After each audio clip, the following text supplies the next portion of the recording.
இப்போ எம்ப்ராய்டரி க்ளோத்தில் எப்படி ஃப்ரேமை ஃபிக்ஸ் பண்ண போகிறோம்னு பார்ப்போம். நான் ஹேண்ட் எம்ப்ராய்டரி பண்ண 8 இன்ச்சஸ் ஃப்ரேம் தான் எடுத்து வச்சுக்குது.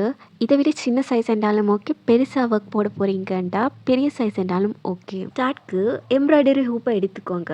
லெஃப்ட் ஹேண்டால் நட்டை பிடிச்சிக்கோங்க. ஸ்க்ரூவை வெளியில் இருக்கிற ஹூப்ஸும் உள்ளே இருக்கிற ஹூப்ஸும் செப்பரேட்டாக வர காட்டி லூஸ் பண்ணிக்கோங்க. உள்ளே இருந்த ஃப்ரேமு இப்படி ஃப்ளட் சர்ஃபேஸில் வச்சுக்கோங்க. இப்போ க்ளோத்தை உள்ளே இருந்த ஃப்ரேம் மேலே வச்சு சென்டர் பண்ணிக்கோங்க.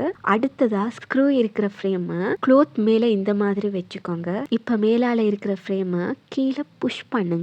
அப்போ என்ன ஆகும்னா கீழே இருந்த ரிங்கும் அந்த மேலால இருந்த ரிங்கும் ஒன்றோட ஒன்று ஃபிக்ஸ் ஆகும். இப்போ ஸ்க்ரூ பண்ணி நட்டை டைட் பண்ணிக்கோங்க. ஆனால் கம்ப்ளீட்டாக டைட் பண்ண வேணாம். ஹேண்ட் எம்ப்ராய்டரி போட போகிறோம்டா க்ளோத் லூஸ் ஆகிக்கப்படாது. லூஸ் ஆயிருந்துச்சுண்டா ஒர்க் நீட்டாக வராது. ஸோ அதுக்கு என்ன பண்ணணுமெண்டா இப்படி 2 ஃப்ரேமையும் பிடிச்சிக்கோங்க.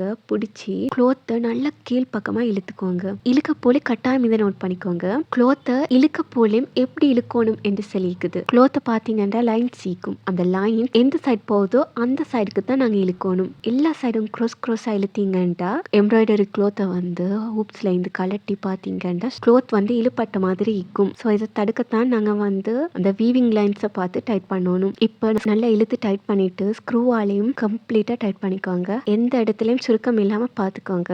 இப்போ நீங்கள் செட் பண்ணி வச்சுக்கிற ஃப்ரேம் சரியாக இருக்குதாண்டு எப்படி பார்க்கணுமெண்டா இப்படி தட்டி பார்த்தீங்கன்னா ட்ரம் மாதிரி சவுண்ட் கேட்கும். இல்லைண்டா அமுங்குற மாதிரி இருந்துச்சுண்டா க்ளோத்தை இன்னும் நல்லா இழுத்து நட்டை டைட் பண்ணிக்கோங்க. அப்போ சரியாகிடும். இப்போ பாருங்கள் க்ளோத் எம்ப்ராய்டரி போட ரெடி ஆகிடுச்சு. இப்படி இருந்தால் தான் எம்ப்ராய்டரி நீட்டாக இருக்கும்.